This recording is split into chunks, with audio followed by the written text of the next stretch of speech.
Today is Wednesday, May 14th. We're at Elgin Academy conducting interviews for the Veterans History Project. Phil, can you give me your full name? Yes. Good morning. My name is Philip Charles Jelenieski. Can you tell me your birth date? My birthday is December 6, 1945. Today, attending the interview my name is Sarah Sable. I'm from the Gail Borden Public Library. John Fleener is operating the camera. And Phil Jelenieski is our veteran that we're interviewing today. We're working with the Gail Borden Public Library and Elgin Academy. Phil, can you tell me what war you served in? Yes, I was involved in the conflict in South Vietnam, 1966 and 1967. And what was your branch of service? My rank of service was private. And you served in the Army? Correct.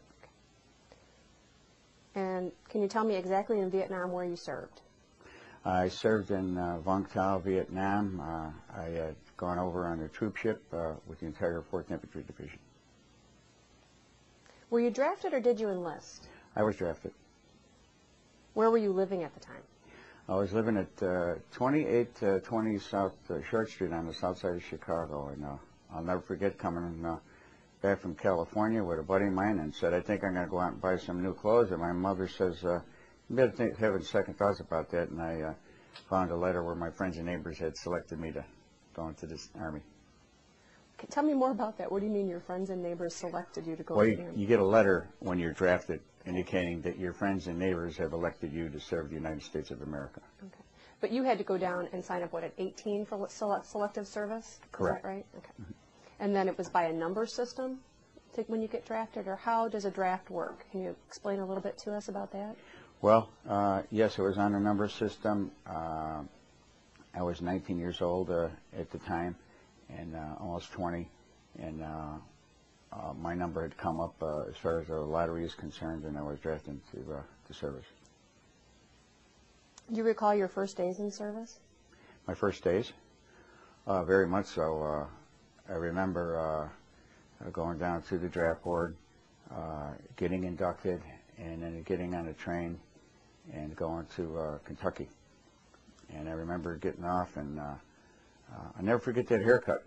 I had pretty long hair at that time. That was 1965, and I just said, give me a light trim, and they did. All my hair was gone in a matter of seconds. Probably didn't have a choice then, right? No. Everybody got the same haircut. Yeah. What did it feel like? What were you feeling at the time? Do you remember? Well, at the time, you're with a bunch of young fellas that are anywhere from 18 to 21 years old.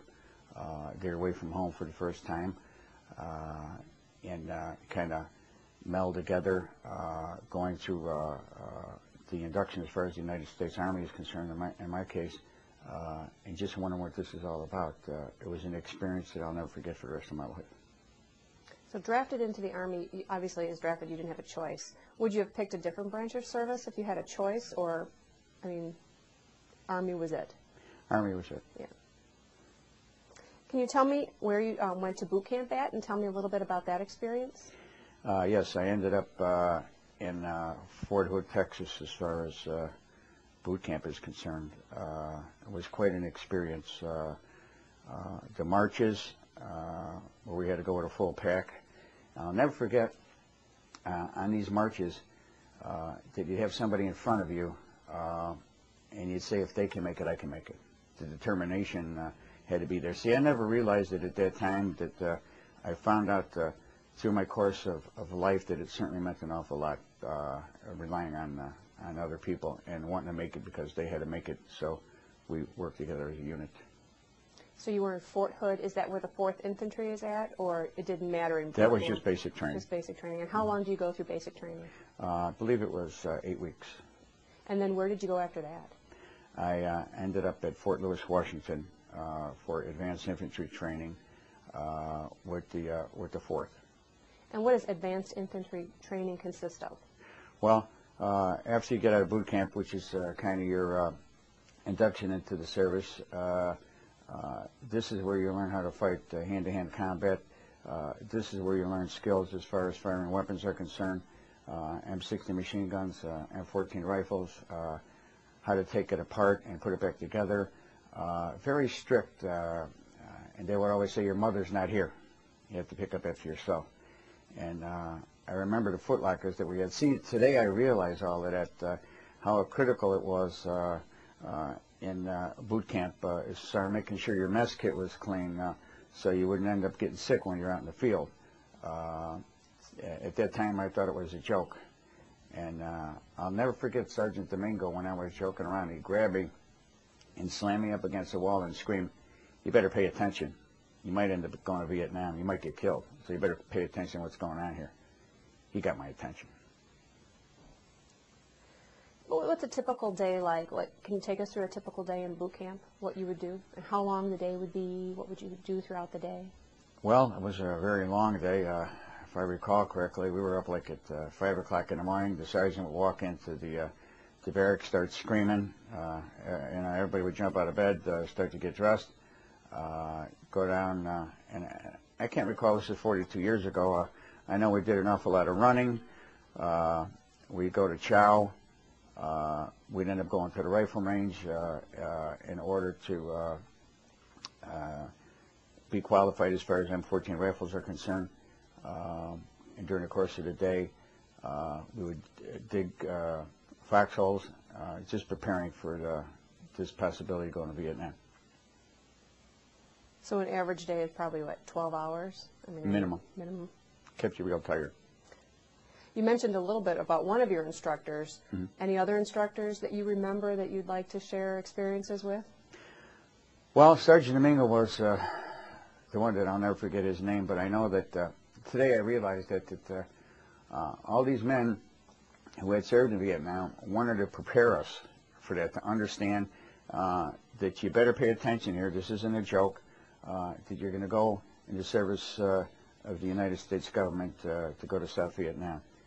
At that point, when you'd walk down the hall, they'd have you slam against the wall. They'd start screaming and yelling. And I remember that today I understand what that was all about. It was in order to get your attention. When the command was given, just do it. Don't question it. Just do it. It may save your life. So would your instructors have already been over in Vietnam, many of them? Yes. They would have. How did you get through this whole experience? And you said a little bit of it, you didn't take it seriously at first, so you, like you said, you must have got serious very quickly. How did you do that? Well, it's kind of like going to school today. The ultimate examination, you better prepare, you better pay attention, and the reason I say that is toward the end of basic training, I said, I better start to remember what they're talking about with the hand-to-hand combat in the event that I need that, how to fix a bayonet onto your M14, how to clean your weapon and make sure that it's clean at all times. These were important things, and at a young age, when you're in your 20s, teens or 20s, we got a habit of not listening, and I understand that. I was one of them. So the military experience for me was critical. I'm so glad that I paid attention. That's why I'm here today alive. Discipline. They taught you discipline. Yes. Yeah. Where actually did you go in the war? Well, I went over on a troop ship to Vietnam. I don't know the exact landing, but I was in South Vietnam probably about 30 to 40 miles outside of Saigon. All right, and what was your job? My job was company armor. I was in charge of all weapons. In fact, I had brought, did I say, for 42 years, my arms and weapons, 1966 and 1967. So it was the 3rd S&T Company, 3rd Brigade, 4th Infantry Division. Being in charge of weapons, I made sure that I had everybody's name in here, logged in as far as their weapons are concerned, and I also had to keep track of the 45 pistols, M60 machine guns, tripods, grenade launchers, compasses, and 235 M14 rifles. Okay. Did you see any combat while you were in the war? Yes, several mortar attacks that we had as far as our base is concerned. That's why to this day I had a problem as far as hearing is concerned. I have a hearing aid. And I remember a couple of these mortar attacks as a friend of mine, his name was Ed Nolan, black buddy of mine.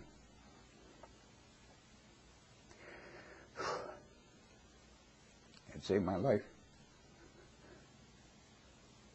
in a mortar attack.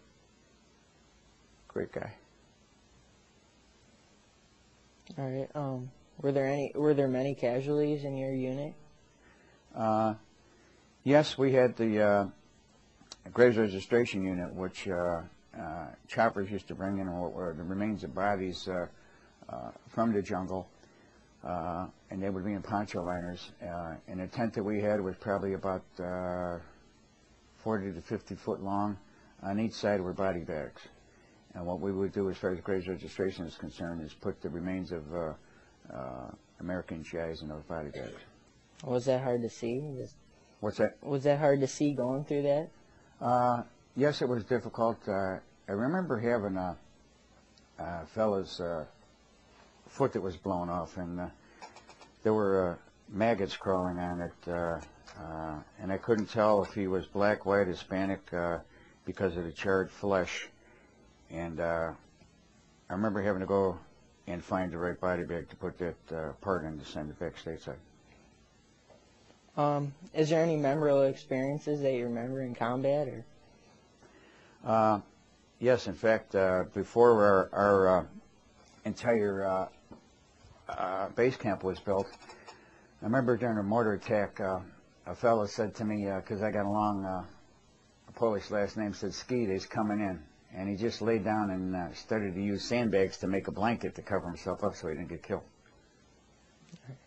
Were you awarded any medals or citations? Yes, I was awarded the Purple Heart, which I have here, and also the National Defense Medal and the Republic of Vietnam Service Medal. And how'd you get each one of those medals? Well, these I got because of our unit going to Vietnam as far as national defense is concerned, and the Republic of Vietnam Service Medal. This Purple Heart was awarded to me for minor wounds, and it's engraved on the back. It's for military merit with my name engraved on it. This means a lot. A lot of men lost a lot more than I did, arms and legs. I got small wounds, and they still award me the Purple Heart. How'd you stay in touch with your family while you were over there? Well, I would write my mother. In fact, I have here a letter that I'd sent to my mother. In fact, what's ironic about this letter is that this letter was written. It says, "Good morning, Vietnam." And this is a letter that I wrote to my mother. It says, "I was with the 4th Infantry Division, and our entire division was deployed out of Puget Sound to Tacoma, Washington via troop ship. In my letters home, I never told Mom about the mortar attacks or the proud men that I put in body bags to ship home. I always told her not to worry and that everything was okay. I left out the mortar attacks, and I got a note here to show that I disarmed the 81 millimeter Viet Cong mortar here. So when I would write letters, because this was a highly publicized war that you could see on television every single day, that's why when I would write my mother and ask her to send stuff, I would always tell her that I was okay. I didn't want her to worry. And one thing about mothers, I got a tattoo on a girl that I used to go out with, and I broke up with her. So I had her name covered over with a black rose up here, and I put Mom underneath it. And when I came home, my mother says, "You only got one mom, so you don't have to worry about that." So be careful when you decide to get tattoos. Now, when you were in combat and stuff like that, did you ever think about your family back at home? Or? Oh yes, every single day. These are the things that kept me going because this was not a popular war. You know, they were burning the flag back here. You know, but we had to stick to this as far as in country is concerned. So today I understand why. In a combat zone, to show support for each other. The entire situation was about survival. All I want to do is make it through this and go back to the world. We always called coming back here, going back to the world. Oh, what was the food like over there in Vietnam? What was the food like in Vietnam? Well, we had sea rations. It's ironic. This is 1966 and 67. I was eating sea rations that were in cans since 1943, 1944. So there was no expiration dates on those cans. We were still eating them. Canned peaches, canned bread, canned meat. And that was in the 60s, so GI food lasted a long time. It must not have been too good. Did you have plenty of supplies when you were in Vietnam? Yes. I was with the 4th Supply and Transportation Unit, so what we did is we supplied the entire division as far as ammunition is concerned. We supplied them with sea rations, we supplied them with jungle boots, fatigues, bandages. We supplied them with all their needs. Now, when you were doing this, did you feel any pressure or stress? Yes, a lot of times under pressure and stress, because I knew that when a chopper was coming in, those were KIAs, killed in action, and we knew that we had to take these American servicemen off these choppers and take them to the graves registration tent. Mm-hmm. Was there anything special that you did for good luck? Well, yes. Being from Chicago, I used to wear a lot of hats. And in fact, I got a tattoo up here that says the Mad Hatter Chicago. And I've always liked tattoos. I got one here, just a derby and canes. And I would always wear these hats at night, kind of like remembering being back in the Chicago area, because in our camp, it was kind of cool. You would go in one tent, and there would be guys from Los Angeles, and they were all playing Beach Boy tunes, and you go in another tent, and they were playing all Motown sounds, Jimi Hendrix. Again, this is popular music back in the 60s, so each tent that you went to was kind of like a different part of the United States. So how did people entertain themselves? Well, we had kind of a funny situation. We had down in the valley, we had an outdoor theater, and there was a sheet up, and we had an outdoor movie. I don't remember exactly which movie it was, but I'll never forget this guy. His name was Victor Torres. He was from East LA, and we're all in this valley, and I'm with my friend Ed that passed away, and we're in a 3/4 ton truck, and we're like cruising down there like a drive-in, so we had the windows up because the windows come up, had a couple 6-packs of beer and just leaning back and like you were to drive a movie. And Victor had a beautiful silk suit on that he got in Vietnam, and we remember joking with him going, "Victor, it's a Saturday night. What are you expecting, a date? I mean, we're in the jungle here." And with that, we had a mortar attack, so incoming rounds. So he ended up ruining that beautiful suit because he had to jump in a foxhole. I'll never forget that. It was a good suit. It was a good suit. What did you do when you were on leave? I had gone to on leave. I'm just trying to think now. It was in Malaysia, and I remember going on leave and touring a Buddhist temple and seeing this huge old Buddha. It was probably about 60 foot long. And I remember a Buddhist monk, for luck, was tapping with some kind of wet strands or something, whatever it was. And I remember touring in a rickshaw. And I'll never forget going into this shop. And of course I was had a few drinks in me at the time, and I was just going to go in and buy a shirt. I ended up buying a top coat, 3 suits, and 4 shirts. It was all custom made, good silk. I didn't realize I spent that much, so it was a good portion of my pay. We only got paid, I think, $100-some a month. So, but I sent them back home. All right. Where did you travel while you were in the service? That was on my R&R, rest and recuperation time, which was 5 days. And I would travel sometimes to Saigon in order to pick up supplies, being along the road to pick up. We had to turn in our weapons when we got to Saigon. and go to the depot in order to pick up supplies to take them back to our base camp. What kind of supplies did you have to pick up? Machine gun ammunition, everything that we need as far as the field is concerned, with claymore mines, hand grenades, machine gun ammo. And I remember coming back from in a convoy, and on the back of this deuce and a half, one M60 machine gun on top, because this is like a canvas top. And I can tell you this, there's no bigger feeling of power than to have your hand on an M60 machine gun filled with ammunition. Thank God I didn't have to use it coming back. Do you recall any particularly humorous or unusual events? Oh, several. And I know you guys kind of get a kick out of this because being young, I didn't listen, and I got in trouble. I remember killing a snake, and I cut the head off, and I cut the piece of the tail off, and then I took a razor and gut cut it all the way down and peeled the skin off, and then threw the meat away. And then I used map tacks, and I dried the skin out on a piece of wood and put salt on the back, and I dried it out.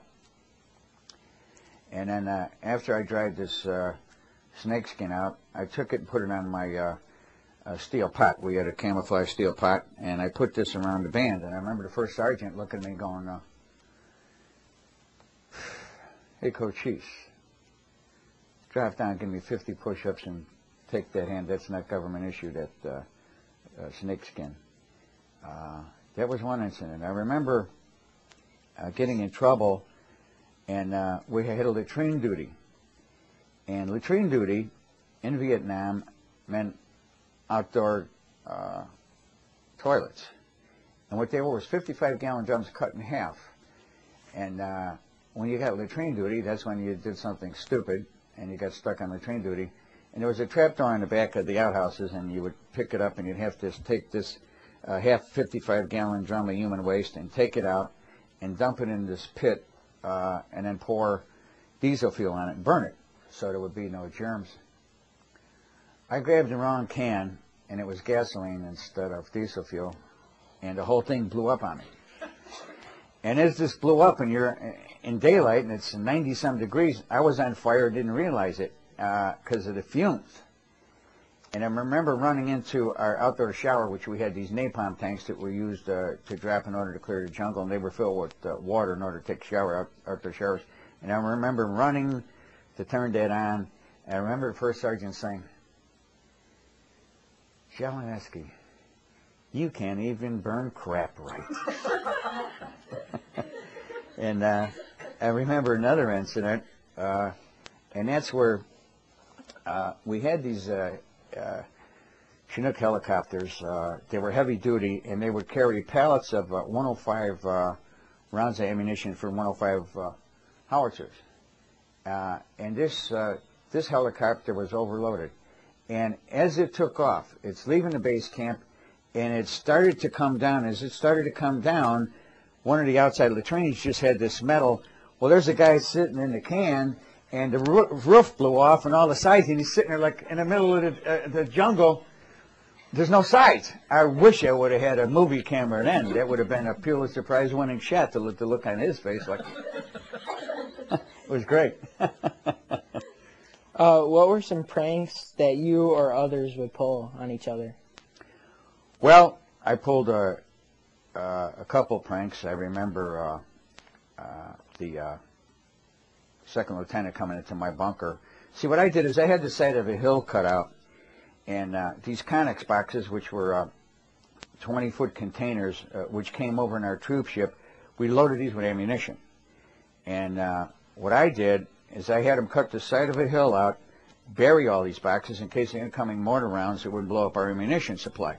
So I had one Connex box full of M60 machine gun ammunition, M14 rounds, claymore mines, hand grenades, M79 grenade launcher rounds, all of our machine guns, which we used at night on the perimeter, 45 pistols, and all the ammunition. Well, I had painted the inside of these Conex boxes because everything was OD, which is olive drab, military talk. And I painted the inside to go in with the times, you know, psychedelic, different colors and all that. And even the fan, I painted different colors. And I remember laying in this hammock with the fan going on and the lieutenant coming in. And I'm laying there like this. He said, "There's a war going out there." And I remember during the monsoon rain, that through this valley all this water was rushing, and I decided that I was going to do some body surfing, you know. So I'm in this olive drab. We slept in tents with mosquito netting and on these rubber mattresses. So I was like surfing through the valley here. There's a lot of things that I did, but one dangerous prank I did, I'll never forget, and I wouldn't be sitting here today if I would have grabbed around hand grenade. As a joke, I took an M12 hand grenade, which has 750 pieces of shrapnel in it. It's like a coil. And on a hand grenade, when you screw the top off, it's got a timer in there, which is, I forget, 6 seconds or 10 seconds, I forget. Well, I took the timer off, and I exploded it, and I screwed it back on.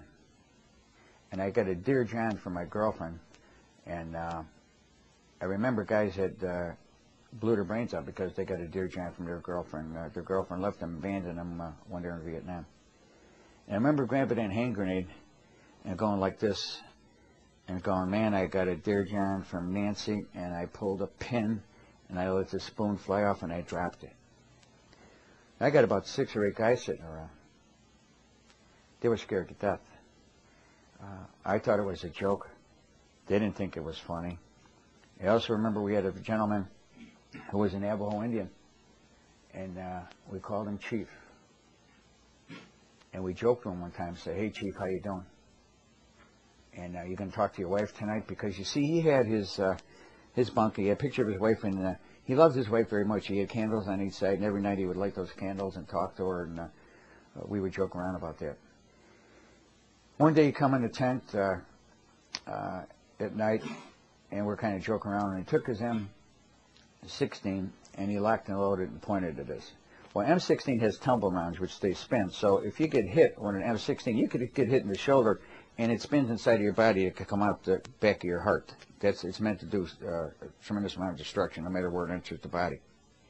And I remember him pointing it at us, and we kept telling him, "Relax, Chief, relax. Let it go, man. Let it go. Come and join us." Right then, we had incoming mortar attack. And we all had to run out and jump in the foxholes. Chief crawled on the floor up to the cooler, grabbed the beer, and ended up in a foxhole. I'll never forget that. So that day, some of the pranks that we pulled could have been dangerous, could have got us killed. Do you have any photographs? Yes, I have several. In fact, I've left them today. I have these here photographs that I had because I belong to VFW Post 5151, which is located in Streamwood, Illinois. And I'd sent these photographs, which I have a write-up in there, and it just shows the foxhole here and us being on guard duty outside of the bunker here. And these are fellows that I was in with. My buddy Ibsen, an M60 machine gun, and this is a letter that I written to my mother. And what's ironic about this letter is this was written on November 11th, 1966 at 11:30 p.m. on Armistice Day, Veterans Day. I never realized that. That's a letter that I sent to my mother on Veterans Day. So I've saved all of those letters, and I probably got about 40 or 50 of them at home. Did you keep a personal diary? Yes, as a matter of fact, I did. I kept this information here that just shows armor, Spec 4 Jelenieski, showing M16E1 5.56 rifle, M60 machine gun, M79 grenade launchers, Dao Tiang, Vietnam. In this diary, I have all the weapons of all the individuals that were in our unit, because I had to keep a list of everybody that had weapons. I've got not phone numbers, but I got addresses of a lot of these individuals. With modern computerization today, I could get back to some of these people. The one fella that I kept in touch with, like I said, was Ed Nolan. That's a gentleman that saved my life. I love that man.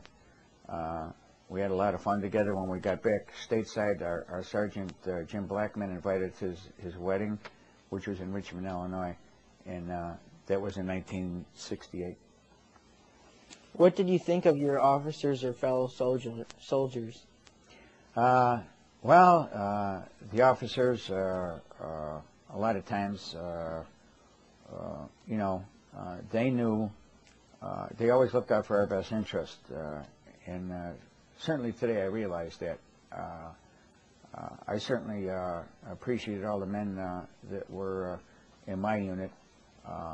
And together with the camaraderie that we had, we kept each other alive. We kind of joked about what was going on about being in country, and we'd say, listen, if we get in trouble, what could they do? Send us to Vietnam? We're already here. But in Vietnam, they got LBJ, and Lyndon Baines Johnson was President of the United States at that time, but LBJ stood for Long Been Jail, okay? So you could go to jail even in Vietnam. So we used to kind of joke around about that. Do you recall the day that your service ended? Oh, yes. In fact, I'd given a picture when I got my orders to come back home. I had less than 100 days. And again, that's kind of a funny story. I remember sitting, waiting for a C-130, which was planes that landed in our unit in order to take us to Saigon.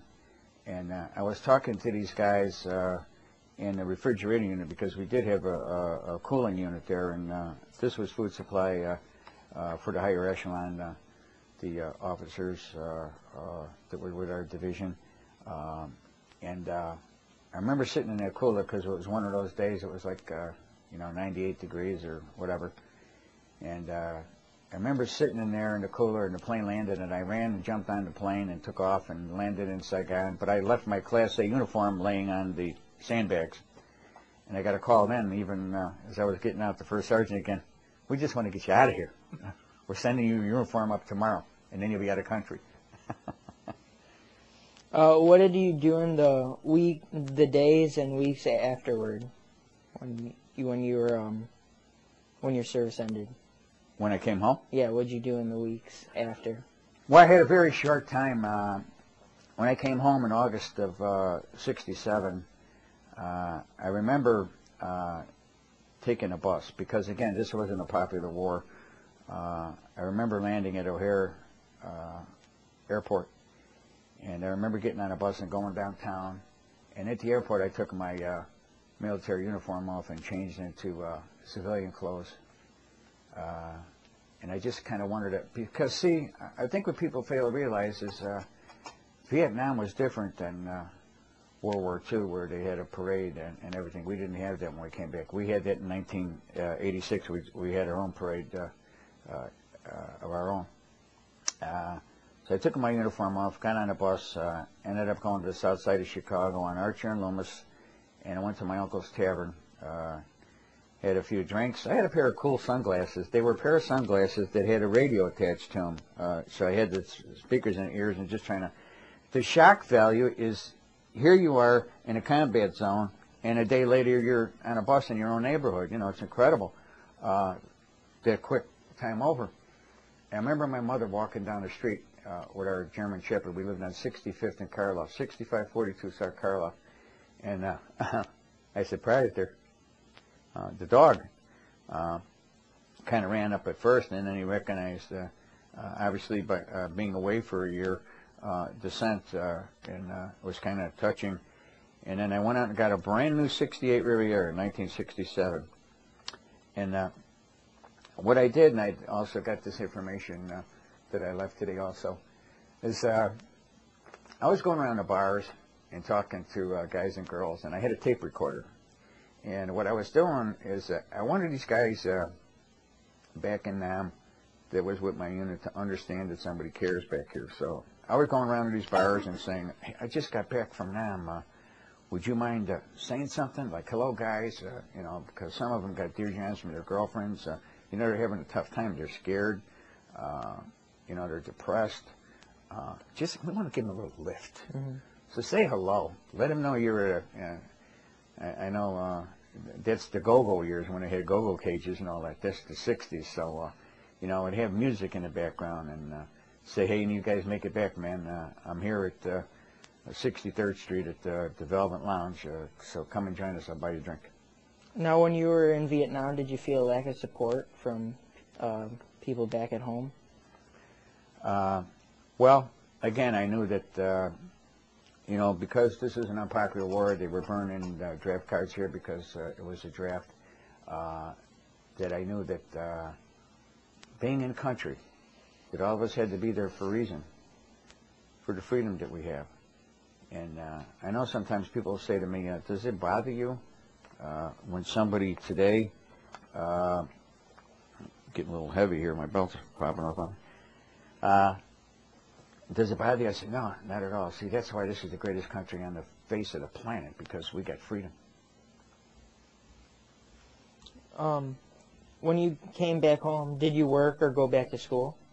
Oh, I went back to work. I worked on Alden's mail order on Roosevelt and Cicero. They've since been out of business many, many years. I bought that brand new car. And I went to night school at Richard J. Davey Junior College, taking night courses on sales and marketing. Did the GI Bill help you out with your education? Yes, it did. I didn't take full advantage of it. I just went to night school. I wanted to go back to work. Did you make any close friendships while in the service? Yes, I did. The gentleman that I mentioned, Ed Nolan, we had been through service together from day one all the way through. And then we ended up going, hanging out together, going fishing. All right. Did your military experience influence your thinking about war or about the military in general? Oh, yes. It was a discipline to understand that today, because of that experience, nothing bothers me. You see, job situations that I'm almost 62 and a half years old, that I'm unemployed right now, but I know that I'll find work. See, I understand that with determination, this is something that the military instilled in me. Don't ever quit. Don't ever give up. Now, what does freedom mean to you? Well, freedom to me means freedom from or freedom to. You know, like I mentioned earlier, my wife and I walking downtown and seeing protesters and her saying, does that bother us? I said, no, not at all. See, this is the only country on the face of the earth that allows freedom of speech, freedom of religion. This is the only country that I know you could joke about the president and you don't get assassinated. I had done this here and I wanted to give copies today. And this is what freedom means to me. Because it says, what is a veteran? Whether active duty, discharged, retired, or reserve. Someone who, at one point in his or her life, wrote a blank check made payable to the United States of America for an amount up to and including his or her life. That is honor. And there are way too many people in this country today who no longer understand that fact. Remember them. Remember them. Memorial Day, Monday, May 26, 2008. God bless America, VFW Post 5151, Streamwood, Illinois.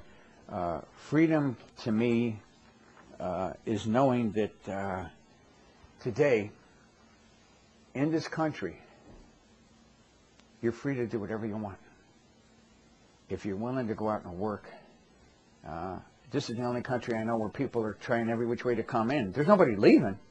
I don't see anybody leaving, going to any other country or trying to sneak out of here in containers going to a foreign land. They're all trying to get here because they know that if they get here, they got a shot at the best country on the face of the earth.